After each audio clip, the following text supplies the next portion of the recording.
Yeah, perfect. So first of all, I want to thank Alan and the benefits team here at Spike for having us out again. We must have done something right because we were here in June and we brought a little tornado with us last time. Anybody remember that?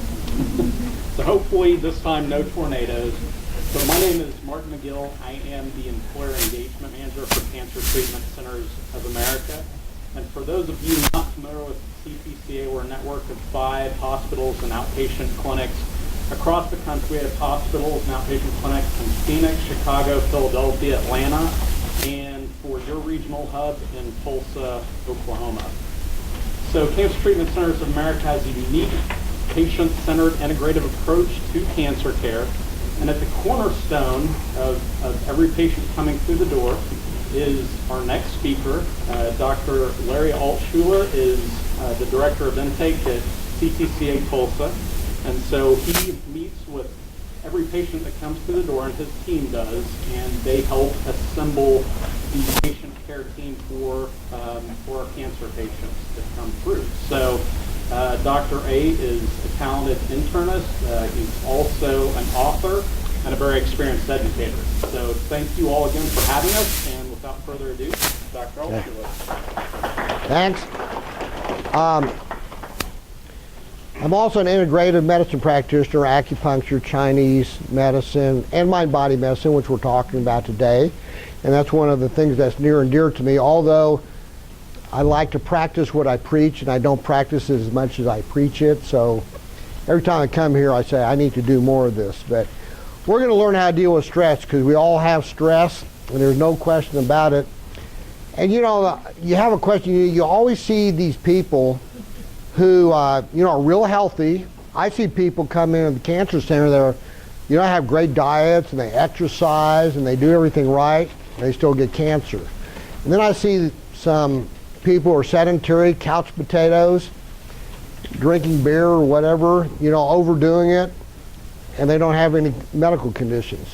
And so you wonder, okay, lifestyle is important, there's no question about that, but why does that happen? Well, this has actually been studied, and the people who studied it found out that these people who were sick but had led healthy lifestyles were stressed out. They had lots of stresses. They weren't happy with their marriage, or they weren't happy with their employment. They weren't happy with something. They had a lot of stress, and that's what was causing their medical condition, even though they were truly healthy. Whereas these guys and gals who were just bumming around and stuff like that, they loved life. They liked to do different things. They liked to have fun. They laughed a lot.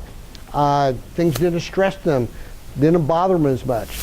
And so even though they had terrible lifestyles, they still were relatively healthy.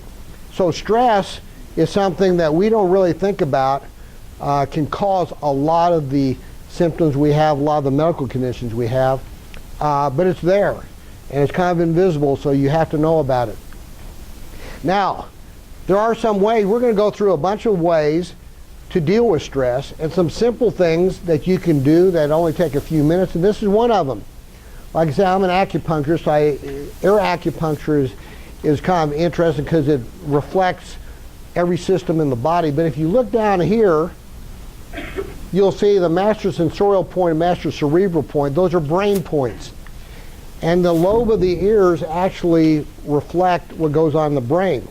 So an easy thing to do is to stimulate the earlobes. And you can do that by rubbing on them, massaging them, pulling on them, stroking them, massaging them, tapping them. And it's been shown that that actually sends a message to your brain to relax. It actually stimulates your brain to put out substances like endorphins and things that actually relax you. So if you're sitting at your desk or you're doing anything that seems to be stressful, or you get a call from someone you don't like, or you don't like something, you can do this. Just rub your earlobes or stroke your earlobes for about 3 to 5 minutes. That will relax you. So that's a real simple thing. We're going to talk about some other things that'll do the same thing. But as we go along, if this lecture becomes stressful, I want to see everyone pulling on their ears, okay? Okay, so what is stress? Well, the dictionary defines it as kind of a tension, bodily or mental tension. A a lot of people, it's really your reaction to things. Because, you know, we all know that different people react differently to different stresses.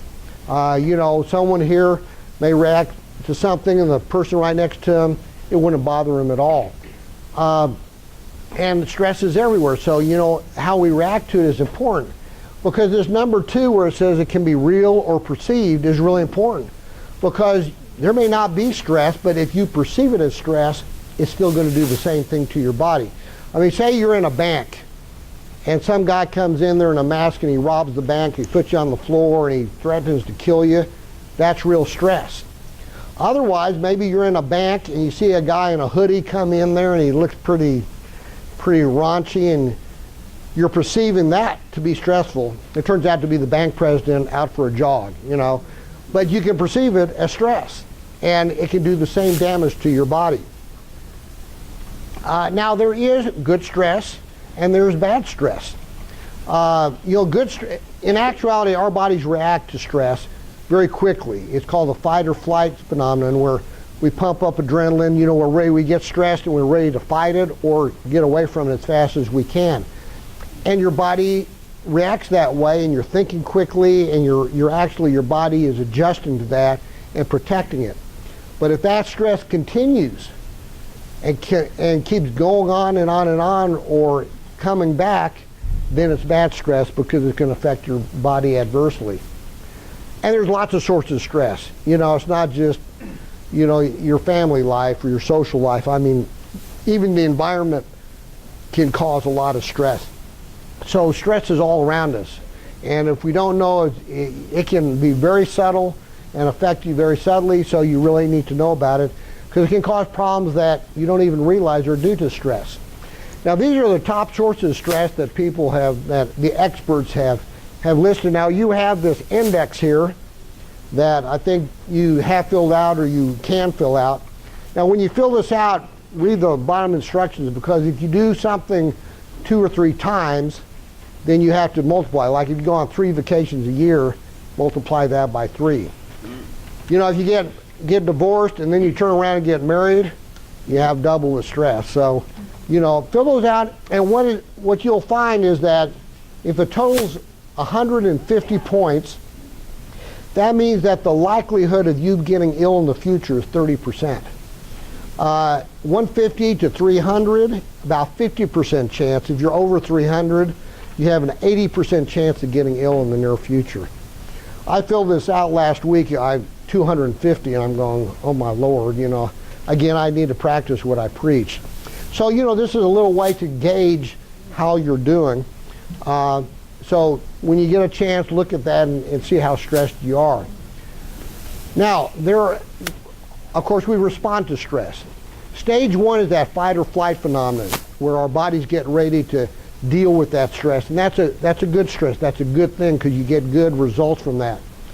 But if you don't recover from that, then what will happen is it'll intensify. If it keeps coming and occurring, it'll intensify and go to stage 3. And when you get to stage 3, most people either try to resist it or they adapt to it. Now, stage 4 is exhaustion, and what happens is in stage 3, a lot of people will try to resist that constant stress. But the problem is, it really takes a toll on our bodies. It takes a lot of energy. And eventually, if we don't deal with that stress, it's going to cause exhaustion, and then we're going to get problems. We're going to get illnesses. It'll change a lot of things. Interestingly enough, there are people who have stress resistance. These stoic people who stress doesn't seem to bother them. But it also means that all of us can do things to get to that point to resist the stress, and we're going to talk about a lot of those things. So what happens? I mean, why is stress so bad?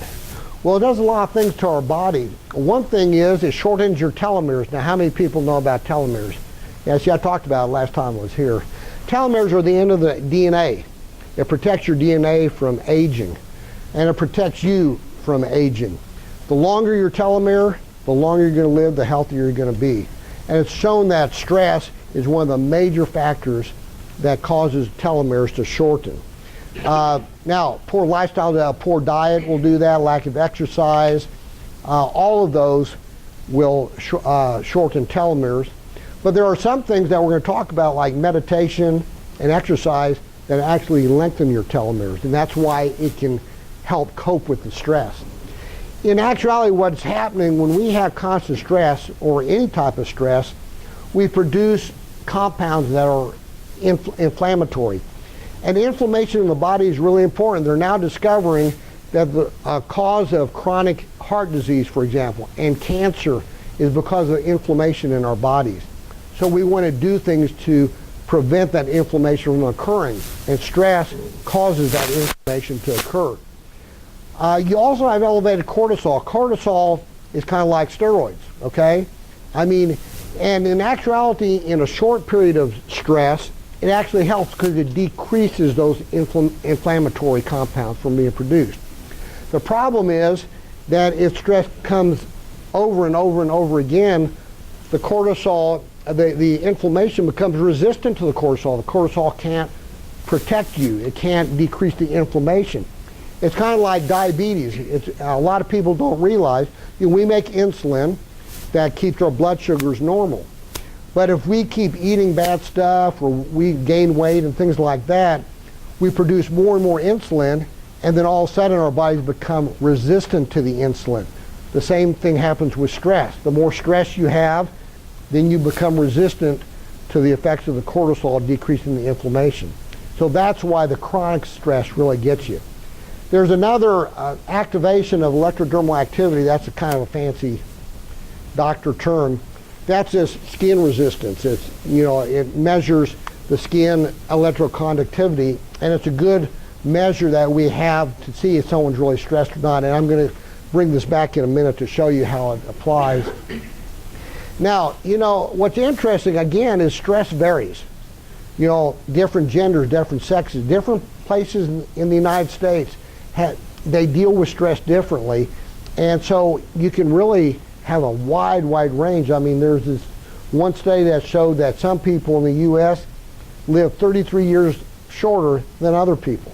So it can be a cultural thing. Stress can be cultural. So there's lots of things that can go, but depending on who you are and what these factors are, stress can do different things to your body. But in overall, you don't want stress because most people are going to get hurt by it. Let's see where. Okay, now, so you know the mechanism of stress. So what does a stress cause? How do we know we have stress? Well, we have symptoms, and there's lots of symptoms. On the back side of that index, there's a list of 50 different symptoms. Those are the 50 most common symptoms we see in stress. And you guys can look over that and say, wow, I get that, I get that, I get that, I get that. And a lot of times we just blow it off. I have a headache, or I'm fatigued and stuff like that, and you just kind of blow it off. But after a while, if it keeps coming back, you have to realize it's probably stress that's causing it, and you need to deal with it or you're going to get damage to your body. So you can look over that, but stress, of course, impacts everything. It impacts your mood.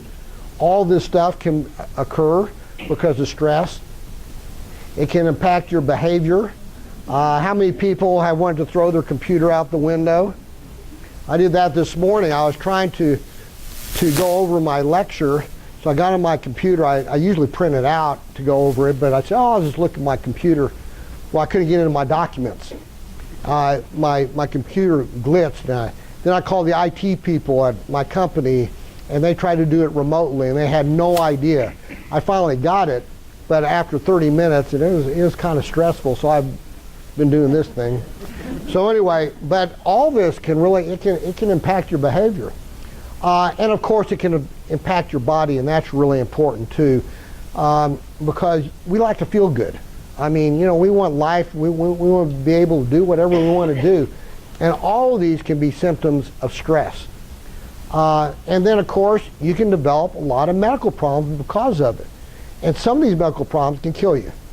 So, stress is not good to have because it can kill you, it can shorten your lifespan. And so we really need to, and a lot of doctors, when you go to a doctor, they don't ask you if you're being stressed. They treat you medically, but a lot of them really need to say, are you being stressed? They need people to fill this out because that we really don't address it like we should. Caregivers, I have this special thing. I gave this lecture in Dallas a couple weeks ago, and they wanted me to talk about caregivers. It's kind of interesting. There was a study in cancer patients, breast cancer patients, who survived breast cancer. And even 10 years after they survived their breast cancer, about 25% of the cancer patients were still pretty stressed out. 40% of their caregivers were stressed out. Caregivers have a huge burden, okay? And this goes back to that electrical conductivity, because they've done studies that show that if you're a caregiver, you know, as you're really stressed, your conductivity will go up, which shows that you're stressed, you're sweating, things like that. But a lot of these caregivers have low conductivity, and that's because they get used to it. They know they have to be a caregiver, and they just kind of habituate and do the same thing, and so they kind of get used to it, and they don't feel the stress. But in actuality, once they do that, whenever a stress occurs, their bodies react even worse than if they didn't have that. And there's this low acting stress underneath that's occurring that they don't even realize. So caregivers have a huge burden, and especially should do things to reduce their stress, even if they don't think they're stressed out. But most of them are. Okay, so how do you cope with stress? Obviously, we know stress causes damage. We want to cope with it. You've probably seen a lot of the symptoms that you may have had that due to stress. Number one, of course, you got to recognize that you're having stress. If you don't recognize it, you know, you can't do anything about it. And once you recognize stress, then you have to figure out, okay, what is the stress coming from? I'm a good example. I get heartburn, acid reflux. And my acid reflux only occurs when I'm stressed out. So every time I get acid reflux, I know something's stressing me out. But then I'll be able to say, oh, okay, so I'm having this, what's my stress? And then I deal with that stress. And everyone can do that. People, you know, tension headaches, very common migraine headaches, can be caused by stress.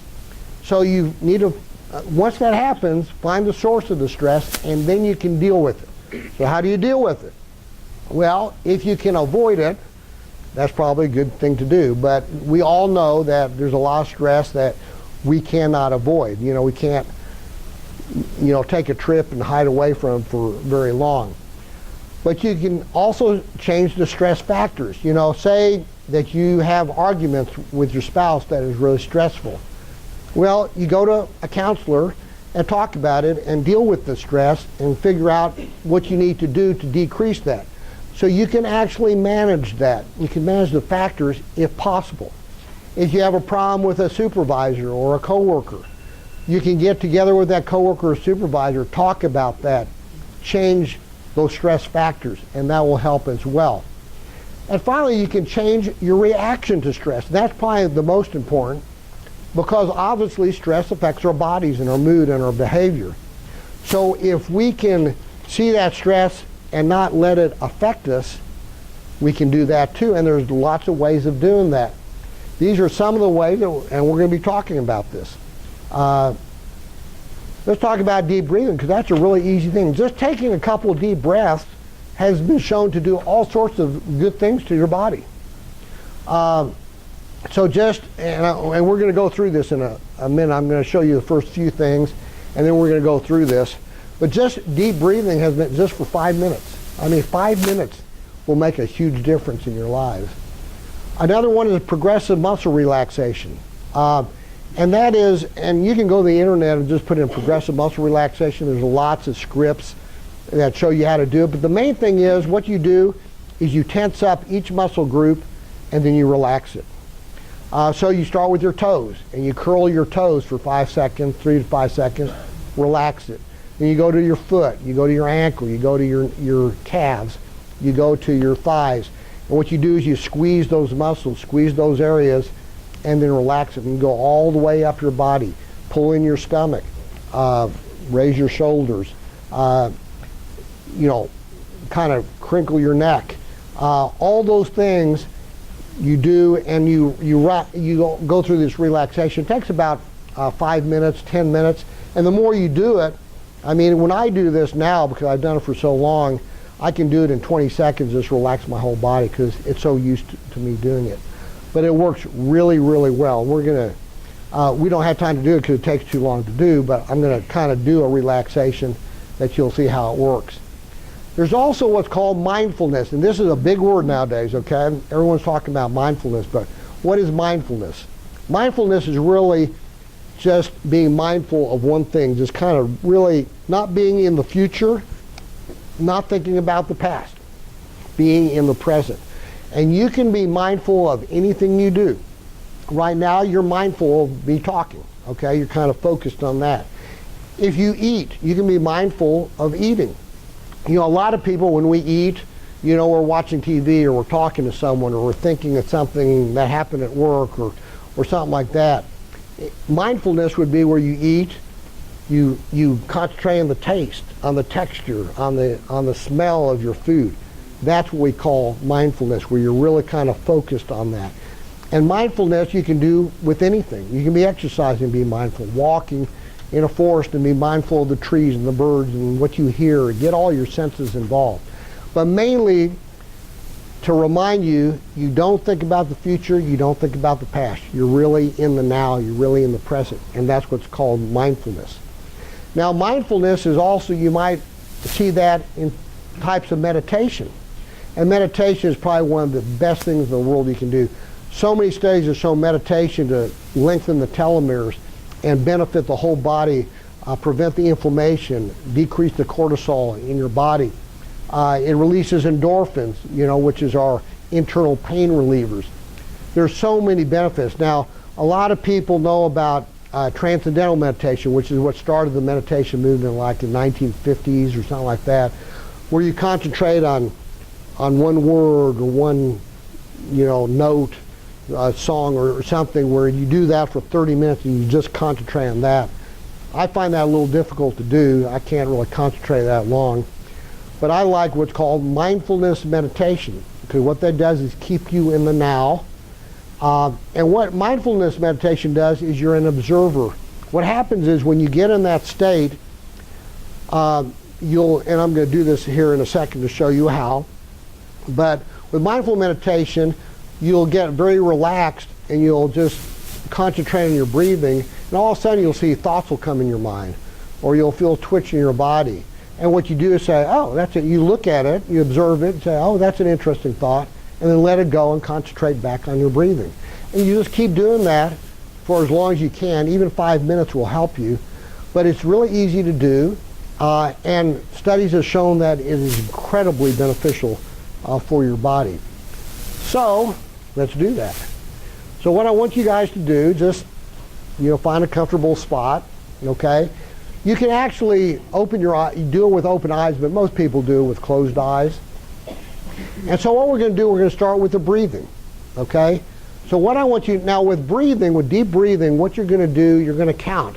You do every part of this for a few seconds. And I usually do it for 4, 5, and 6. For example, I would take a deep breath for 4 seconds, hold it for 5 seconds, and then exhale it for 6 seconds, okay?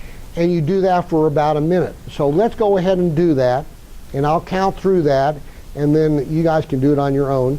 So right now I want you, oh, and by the way, a lot of people will take breath through their nose and then exhale through their mouth. I don't think it makes a huge difference, but a lot of people feel better doing that. So close your eyes, get relaxed. I want you to take a deep breath, 4, 3, 2, 1. Hold it, 4, 3, 2, 1. Now slowly let it go out of your mouth. 5, 4, 3, 2, 1. Take another deep breath. 4, 3, 2, 1. Hold it. 5, 4, 3, 2, 1. Now let it out. 5, 4, 3, 2, 1. Now I want you to go ahead and do this a few times by yourselves. Just count. Inhale, hold, let it go. Do that for just a few seconds here. I'm going to add something to it.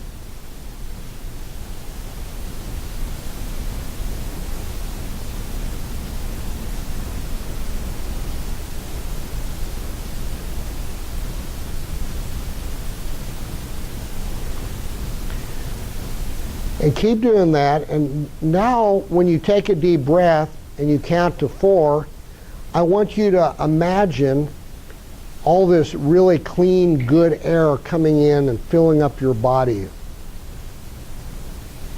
And then when you exhale, feel all the tension in your body being released through the air.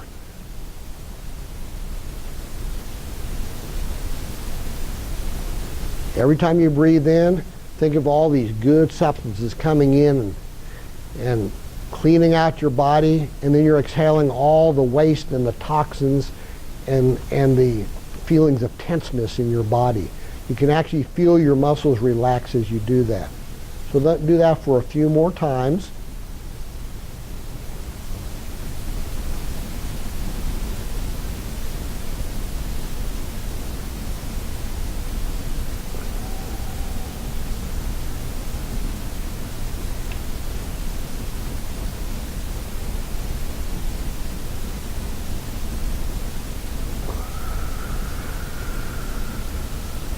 Okay, now what I want you to do is just go ahead and breathe normally. But I want you to just concentrate on your breathing. To see yourself breathing in air, exhaling air, just like you would do normally, not as deep as you did it. And then what I want you to do is I want you to just keep concentrating on the air coming in and coming out. And what I want you to see is as you do that, just keep trying to concentrate only on your breath, and see if things pop into your mind, or if you feel things, or you feel your body twitch or itch. And if that happens, just observe it, say, oh yeah, I see it, let it go, concentrate back on your breathing. We'll do that for about 3 or 4 minutes here.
Remember, anytime an idea comes in or a thought comes in, go ahead and say, oh yeah, there it is. Let it go. Go back to your breathing.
All right, you guys can open your eyes again. That was 3 minutes.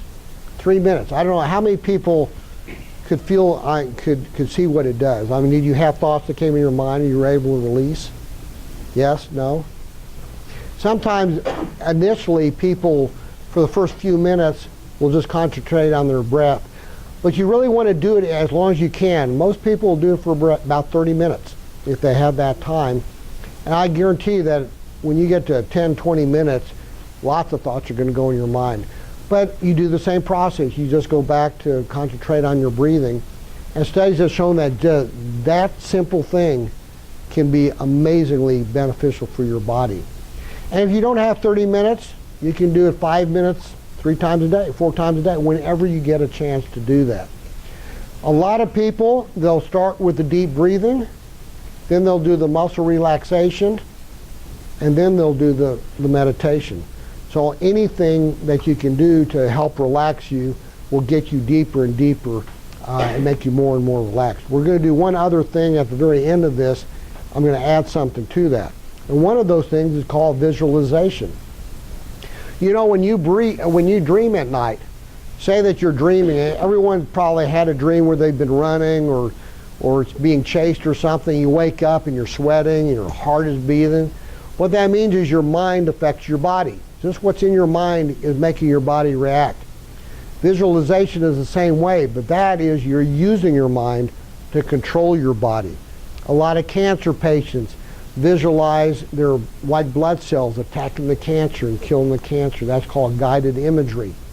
Imagery can be done very easily, and we're going to do an imagery here at the very end if we have some time. But it's really, really important. And it can even be used for treatment, and I'm going to talk about that in a minute. Now, exercise is good too. You know, there are some exercises that are better. You know, yoga, tai chi, Pilates are all exercises that use deep breathing and also uses relaxation and mindfulness to help. And those are great combinations, those exercises. But lots of exercises are good for you. But if you do exercise, be mindful of what you're doing. Green exercise is when you're exercising, do it outside. They have actually found that if you, say you jog, if you jog through a town, it's not as effective as if you jog with trees around you through a park. So green exercise is really important. Engage in something you enjoy because it's really relaxing. Now I will say that sometimes I'm a competitive tennis player, and so I go play tennis and I love tennis, but sometimes it's pretty stressful, so I'll have to keep rubbing my ear or take a deep breath. So you have to watch that too. But also get in the flow. What is the flow? Don't you all remember doing things where you'll do something for, like, you know, you'll be thinking about something or doing something, and then you go back and say, what did I do the last 20 minutes? You know, I've done that when I've been driving. I'll drive a couple miles and say, did I pass these stop signs and red lights? Did I stop? I don't even remember because I'm so into that moment. And that's really being into the flow. That relaxes you as well. Now, those are all ways that we can actually just take a moment, 5 minutes, 30 minutes, whatever you can, to relax. And anytime you do the things that I just went through, it's going to have a positive effect on your body. So take a few minutes to do that. But there's some other things you can do that will help you cope with stress, and these are some of them. You know, again, you need to know what your stressors are, obviously. If you do that, you can do something about them. And even knowing what the stressors are can have a good effect. You can make a list of the things you need to do, kind of get organized if you need to. There's so many people who, they're overwhelmed. You have so much to do. When am I going to do that? You get stressed out, and that even slows you down even more. It's a vicious cycle. You know, making a list or doing it just go one by one, whatever you have to do. If you don't finish, you don't finish. You know, don't get stressed out about it. You know, keep a list of the hassles in your day. See if you can change those. See what you can do. Or if you have hassles, and everyone has hassles, but, you know, do your ear, take some deep breaths. That will really help you. Some people need to learn how to say no. I don't say no very easily. And then I get stressed out because I've committed to something that I really don't want to do. My wife keeps telling me I need to say no, but when I say no to her, I get real stressed out because she really doesn't like that. So, you know, it can go both ways. Sleep is important. Laugh. Get humor in your lives, you know. I mean, that is really, really important. And when you laugh, you actually do deep breathing too, which is really good. Talk to people. Talk to your family and friends if you're stressed out. Just talking can sometimes de-stress you. Now, you know, we're into social media, computers, and cell phones. You know, we're on it all the time. Studies are showing that that can be as stressful as anything else. And sometimes it's just good if you find yourself, you know, they even say that just, you know, interrupting for an email or something like that, it takes a long time to get back into your groove. So sometimes if you can, just put it on silent or just put it away. It's for 15 minutes, 20 minutes. That's going to help you de-stress. Also take a self-inventory. You know, this comes from a doctor who I was reading. He had written an article about seeing all these patients who came in who had great diets and had a healthy lifestyle out to the max and were really having a lot of medical conditions. And these are things that he would ask them. And they would kind of reflect, they would take a self-inventory and say, am I happy? What am I doing that's not making me happy? Do I feel fulfilled? And once they went through that and found out that they really weren't, then he could help them make changes that really helped their stress level. Now, you know, you may not be able to do it alone. You know, friends and family are good, but of course family can be more stressful than anyone else, right? So, you know, you may have to go to someone who actually can help you deal with stress. And there's several types of therapies that can do that. Alan was talking about the elaborated intrusion theory for cravings and stuff like that. There's one that I really like called interactive imagery or active imagination. This is a very unusual type of treatment, but it basically starts with meditation. It does progressive muscle relaxation and visualization, and you go very deeply into your unconscious mind. And when you do that, things just appear. It's like having a dream, but you're awake. But that what you're seeing in your mind, what it visualizes, actually will tell you about what's going on in your life. It's like, you know, people who have gut feelings. It's actually like going into your unconscious and finding out what your gut feeling is all about. This has been used, I've used this to actually help people. I cured a gal with irritable bowel syndrome by just doing that, just using this mind-body technique. She went very deeply in, found that she had a fear that came from 4th grade that was causing her to have irritable bowel syndrome. She'd have 15 diarrhea stools a day. And we did one interactive imagery that she identified where it came from 20 years before. As soon as she came out, the IBS went away. It was just amazing. I've had people with cancer do this, very relaxing. I've given you this guy's name. Dean Schlecht was my teacher who taught me how to do this. And if you ever want me to, I can come back and we can actually just do that, because it's a whole different deal and you have to interpret it. It helps to have someone, but he has a website that actually has some of these, and he teaches you how to do that. A very interesting thing, and like I said, I don't have time to really get in and delve into it, but it's to actually treat medical conditions and to treat a lot of problems. He actually started this by treating people who had multiple personalities, and it was amazing the results he had, and that was really incredible. But these people can help, and just but you know, talk therapist can still help you. So here's some of the closing remarks, and then we have about 10 minutes, so I'm going to do another meditation for you. I thought this was good, especially Ferris Bueller, you know. Some people have some good ideas. And I thought those were pretty good. So with that, I want to do another meditation that involves visualization. And why I do this is because a lot of experts will say, if you can, you know, you have a place that you know that you may go that feels very comfortable and very relaxed. I mean, it could be your bedroom. It could be a park. but everyone has some place that makes them feel good, okay? And so this is a process by where you visualize and you see yourself, you do the deep breaths and you visualize yourself in this really nice, comfortable area. And that really, really relaxes you and helps a lot of people. So let's do that, because what you need to do when you visualize is you need to feel all your senses.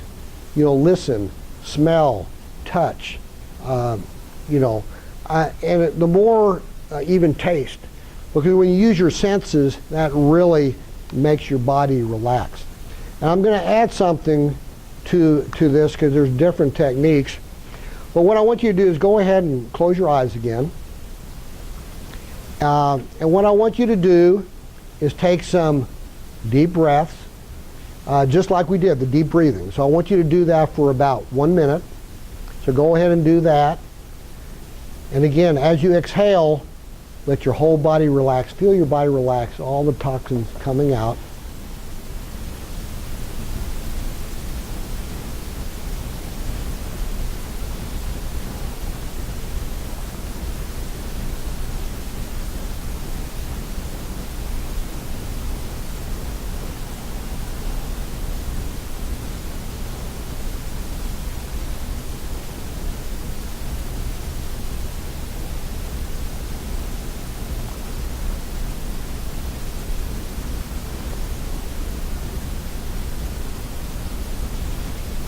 And now what I want you to do is I want you to put your focus on your toes. I want you to feel your toes just relax. You don't have to tense them up if you don't want to. Just feel them relax. And feel that sense of relaxation go into the ankles. Your ankles are relaxed. And now your calves. Feel your calves just relax. That feeling of relaxation, of the tension going out, now up into your thighs, up into your hips. Feel your whole body from your waist down. Just feel very, very relaxed. Just your legs are hanging off your chairs. Your chairs are the only thing supporting them. Feel your stomach muscles. Just relax your stomach. When you breathe, by the way, feel your stomach go out. Don't breathe through your chest. Breathe through your stomach. But you can also imagine all your organs. They all have muscles in them. You can actually imagine just relaxing everything in your abdomen. And now go ahead and up to your chest. You'll feel your gentle breathing, chest going in and out. And relax all those muscles in your chest and your ribs. Feel your hands relax, your fingers, your hands. And that relaxation, get rid of that tension. It goes up in your forearms and then your upper arms and your shoulders. Just let your shoulders hang. Just drop your shoulders. You'll also feel your neck muscles relax. Let your head just relax. Let those muscles relax in your neck. And also the muscles in your face, around your mouth, around your eyes, around your ears. Feel them relax. And even your scalp muscles, you can actually relax. And now what I want you to do is, in your mind, I want you to picture a stairwell going down. That stairway has 10 steps. And we're going to go down those 10 steps, and as we do, you're going to get more and more relaxed and very deeply relaxed. So let's count. As you go down, we're going to count. 10, 9, 8, going down the stairwell, getting very, very relaxed. 7, 6, 5, even deeper and deeper. 4, 3, 2, 1. Now you're very, very relaxed at this point. Your muscles are very relaxed. Your bodies are relaxed. Your mind is relaxed. And so now what I want you to picture in your mind is a beautiful meadow. We've all seen it, maybe Colorado or even places in Oklahoma, Kansas. Just a beautiful rolling meadow. with grasses swaying in the breeze. Now what I want you to picture, see all these flowers, these wild flowers growing, and they're very colorful. You can see blues and purples and yellows and whites and greens and pinks, and they're all over the meadow. And you can see the tall grasses in the meadow, and there's a breeze, and you can see those grasses going back and forth. Smell the air. Smell the freshness of the air. It smells so good. Look up in the sky. See the blue sky. Picture white, fluffy clouds just drifting by. You might see some mountains in the background. You may see some birds flying. Visualize birds flying and watch them fly. Listen to them if you can hear them and hear their sounds. Watch them fly across the background of the meadow. And over to your side, there's a brook, a bubbling brook of nice cold mountain water. And if you look at it, you'll see that brook. And see yourself going to that brook. Listen to it. Listen to the water rushing over the stones. Reach down and feel the water. Feel the coldness of the water, the temperature of the water.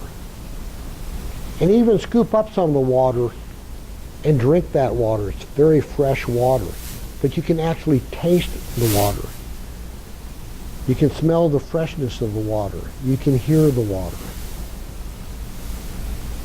This is a place that you can go at any time to just relax. But you can go any place and create any area that you feel comfortable at. And this will help you relax and decrease your stress. So now I'm going to count from 1 to 3, and we'll come out of there and just open our eyes. 1, 2, and 3. How did that feel? Any comments?